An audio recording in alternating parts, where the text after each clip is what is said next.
When is it going to be enough? For me, it was at the end of last year. I had enough of the way I was being with my life. There's times throughout our weeks, throughout our days, months, where you see yourself and you're like, man, like, when are things going to change? When are things going to get better? I'm tired of this. This is annoying. I'm frustrated just with life in general. And there got a point in my life last year where that was it. That was it. I'm like, I need to change. Something is got to improve. The quality of my life needs to improve. And the truth was that I needed to improve. Because we are our lives. You are your life. Nothing else is your life. When you wake up, you are your life, not the things around you. And so you might be sitting here thinking, man, like, things need to change. Things aren't going my way. And in all the reality, that's the victim mentality. When is enough enough?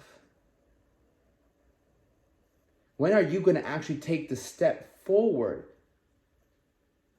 to get to where you really want to be in life? And the thing is, the destination isn't where you really want to end up. It's how do you want to feel today? Do you want to feel like you're stuck? Because that's all that really we can do is feel a certain way, right? You can have all the money, or you can be completely broke. And you can feel two completely different ways. You can feel like you have everything in life because you have gratitude and I'm alive, I still have opportunity. Or you can have everything you want and be like, this isn't enough. I thought this was everything I wanted. And so the true definition, I believe, in a purpose-driven life is a purpose-driven day. Because we can't live our lives in weeks and months and years. We can only live our lives one day at a time.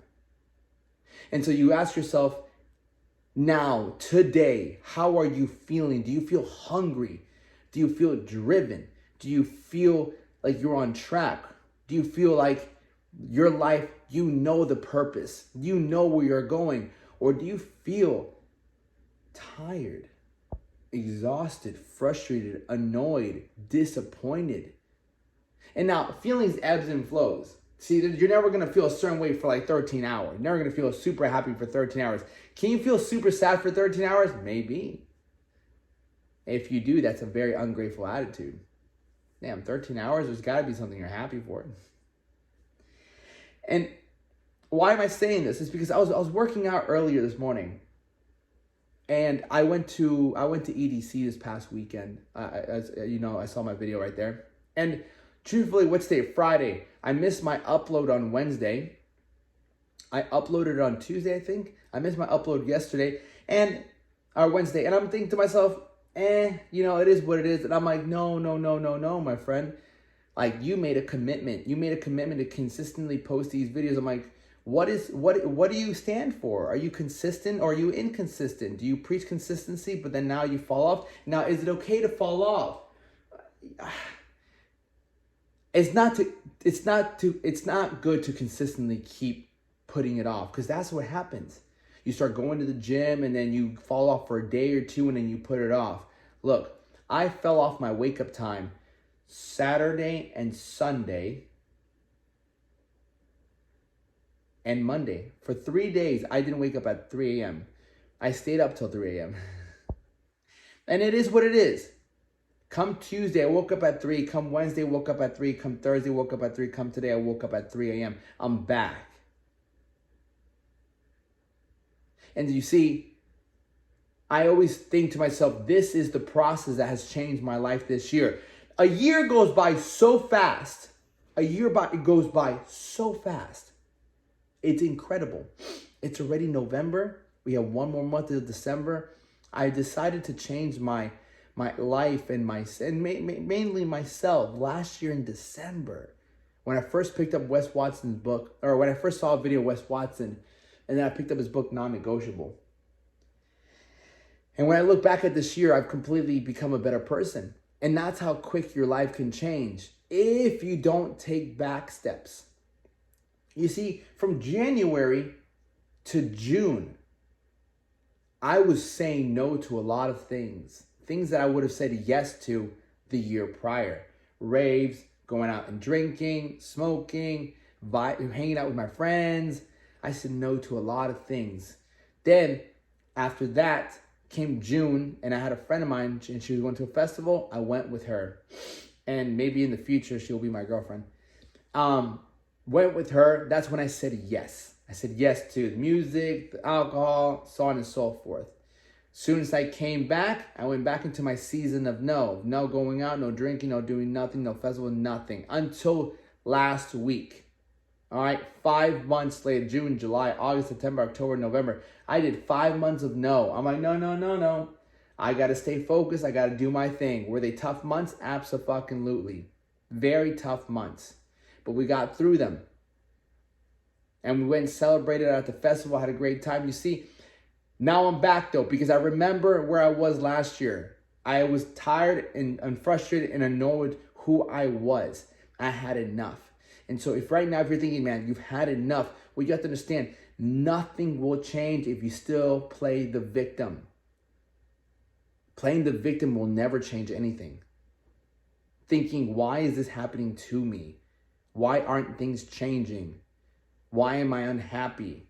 Why is this person acting this way? All these things are just victim mentality thoughts. That's a victim mindset. Thinking that life isn't really helping you out. It's more against you. That God isn't helping you out, that he is against you. But in reality, God is really trying to help you out.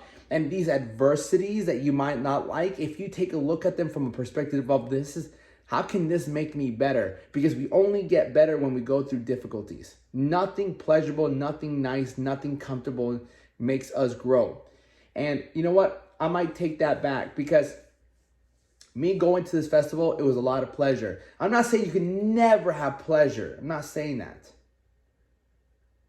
I'm just saying there's a time and place for it. And when I went out there, I had a great time with my fam. My friends, I had a great time with them.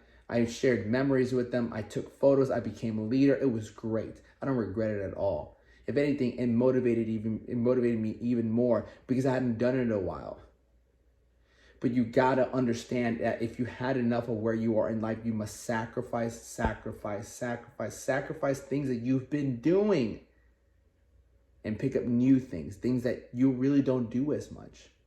Waking up early, working out more, being strict in your diet, reading more books. These things are meant to make you better. Being more disciplined.